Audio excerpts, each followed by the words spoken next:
கன்னியாகுமரி இட்டகவேலி நீலகேசி அம்மன் கோவிலில் தூக்க நேர்ச்சை திருவிழா விமர்சையாக நடைபெற்றது.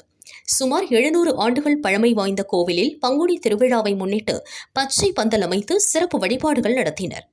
மரத்தால் செய்யப்பட்ட வில் வண்டியில் சுமார் 30 அடி உயர கம்பத்தில் நேர்ச்சைக்காரர்கள் அந்தரத்தில் தொங்கியபடி பச்சிளம் குழந்தைகளை ஏந்தி நேர்த்திக்கடன் செலுத்தினர்.